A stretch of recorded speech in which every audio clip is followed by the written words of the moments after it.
നമസ്കാരം. പ്രധാന വാർത്തകൾ.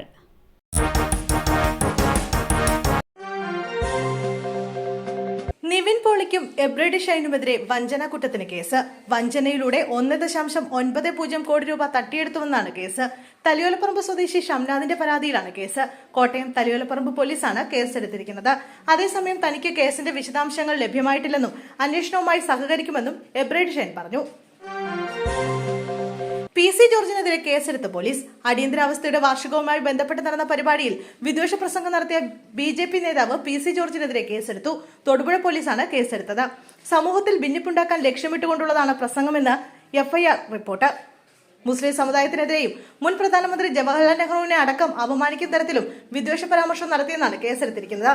വിദ്വേഷ പരാമർശം നടത്തിയതിനാണ് കേസെടുത്തിരിക്കുന്നത്. മുസ്ലിങ്ങൾ അല്ലാത്തവർക്ക് ജീവിക്കാൻ പറ്റാത്ത സ്ഥിതിയാണ്.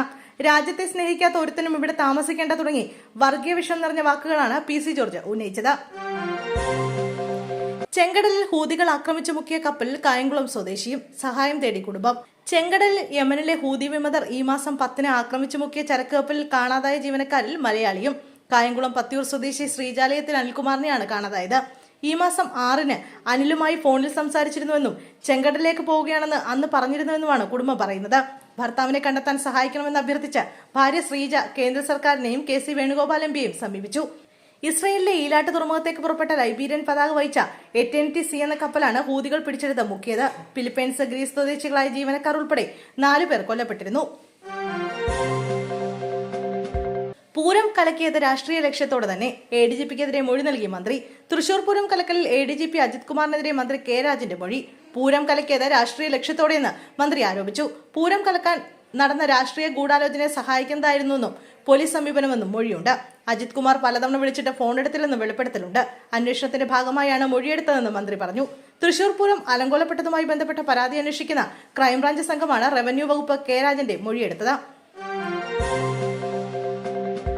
കൊല്ലത്ത് സ്കൂളിൽ വിദ്യാർത്ഥി ഷോക്കേറ്റ് മരിച്ചു. തേവലക്കര ബോയ്സ് സ്കൂളിലെ 8ാം ക്ലാസ് വിദ്യാർത്ഥിയായ മിഥുനാണ് മരിച്ചത്. 13 വയസ്സായിരുന്നു. സ്കൂൾ കെട്ടിടത്തിന് മുകളിൽ വീണ ചെരുപ്പെടുക്കാൻ ശ്രമിക്കുന്നതിനിടെയാണ് അപകടം ഉണ്ടായത്. ഇന്ന് രാവിലെയാണ് നാടിനെ നിറക്കിയ സംഭവം ഉണ്ടായത്. കെട്ടിടത്തിന്റെ മുകളിൽ ഉയർന്ന വോൾട്ടേജ് ലൈനുകൾ കടന്നുപോകുന്ന ഭാഗത്താണ് മിഥുന്റെ ചെരുപ്പ് വീണതെന്നാണ് പ്രാഥമിക വിവരം. ചെരുപ്പെടുക്കാൻ ശ്രമിക്കുന്നതിനിടെ മിഥുൻ വൈദ്യുത കമ്പിയിൽ സ്പർശിക്കുകയും ഷോക്കേൽക്കുകയുമായിരുന്നു. ഉടൻ തന്നെ സ്കൂൾ അധികൃതരും സഹപാഠികളും ചേർന്ന് മിഥുനെ സമീപത്തെ ആശുപത്രിയിൽ എത്തിച്ചെങ്കിലും രക്ഷിക്കാനായില്ല. TP ചന്ദ്രശേഖരൻ വധക്കേസിലെ 10ാം പ്രതി നേതാവ് KK കൃഷ്ണൻ അന്തരിച്ചു. 79 വയസ്സായിരുന്നു. കണ്ണൂർ സെൻട്രൽ ജയിലിൽ ശിക്ഷ അനുഭവിച്ചു വരുന്നതിനിടെയാണ് മരണം. ശ്വാസതടസ്സത്തെ തുടർന്ന് പരിയാരം മെഡിക്കൽ കോളേജ് ആശുപത്രി ചികിത്സയിലായിരുന്നു. വിചാരണ കോടതി വെറുതെ വിട്ട KK കൃഷ്ണനെ ഹൈക്കോടതിയാണ് ജീവപര്യന്തത്തിന് ശിക്ഷിച്ചത്. 2024 ഫെബ്രുവരിയിലാണ് ശിക്ഷ വിധിച്ചത്. CPM ഒഞ്ചിയം ഏരിയ കമ്മിറ്റി മുൻ അംഗവും വടകര ബ്ലോക്ക് പഞ്ചായത്ത് അംഗവുമായിരുന്നു K കൃഷ്ണൻ. ചെങ്ങന്നൂർ ഭാസ്കര കാർണൂർ വധക്കേസ് പ്രതി ഷെറിൻ ജയിൽ മോചിതയായി. അതീവ രഹസ്യമായി എത്തി ജയിൽ നടപടികൾ പൂർത്തിയാക്കി മടങ്ങിയെന്നാണ് പുറത്തുവരുന്ന വിവരം.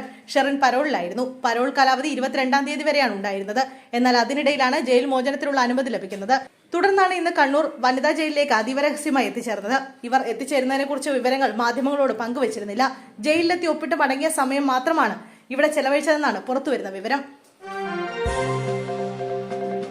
ഇടുക്കിയിൽ സ്വന്തം മകളെ പീഡിപ്പിച്ച അച്ഛന് 3 ജീവപര്യന്ത ശിക്ഷയും 3 ലക്ഷം രൂപ പിഴയും ശിക്ഷ. 5 വയസ്സ് മുതൽ 8 വയസ്സ് വരെയാണ് പ്രതി മകളെ പീഡിപ്പിച്ചത്. 8ാം വയസ്സിൽ നിരന്തരമായി വയറുവേദന ഉണ്ടായതിനെ തുടർന്നാണ് കുട്ടി വിവരം അമ്മയോട് പറഞ്ഞത്.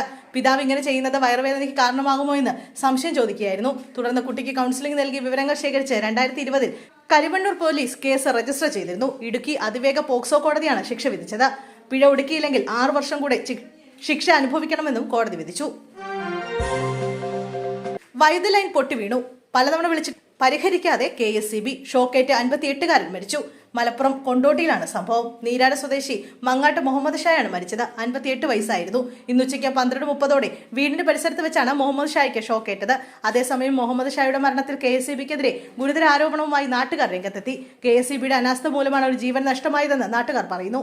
വൈദ്യുതി കമ്പി പൊട്ടുവീണത് 2 തവണ KSEB ഓഫീസിൽ വിളിച്ചു പറഞ്ഞിരുന്നു. ഇന്നലെയും ഇന്ന് രാവിലെയും വിളിച്ചു പറഞ്ഞു. വൈദ്യുത ലൈൻ ഓഫാക്കാൻ പോലും KSEB തയ്യാറായില്ല. നിരന്തരം വിളിച്ചു പറഞ്ഞിട്ടും KSEB വിഷയം പരിഹരിച്ചില്ലെന്നും നാട്ടുകാരുടെ ആക്ഷേപം. നാളെ സംസ്ഥാന വ്യാപകമായി പഠിപ്പ് മുടക്കിന് ആഹ്വാനം ചെയ്ത KSU. തേവലക്കര ബോയ്സ് ഹൈസ്കൂളിൽ 8ാം ക്ലാസ് വിദ്യാർത്ഥി ഷോക്കേറ്റ് മരിച്ച സംഭവത്തിൽ KSU പ്രതിഷേധം ശക്തമാക്കുന്നു. നാളെ സംസ്ഥാന വ്യാപകമായി സ്കൂളുകളിൽ KSU പഠിപ്പ് മുടക്കിന് ആഹ്വാനം ചെയ്തതായി സംസ്ഥാന പ്രസിഡന്റ് അലോഷ്യസ് സേവ്യർ അറിയിച്ചു. കൊല്ലം ജില്ലാ കമ്മിറ്റിയുടെ നേതൃത്വത്തിൽ സ്കൂളിലേക്ക് പ്രതിഷേധ മാർച്ചും നിയോജക മണ്ഡലം കമ്മിറ്റികളുടെ നേതൃത്വത്തിൽ പ്രതിഷേധ പരിപാടികളും സംഘടിപ്പിക്കും.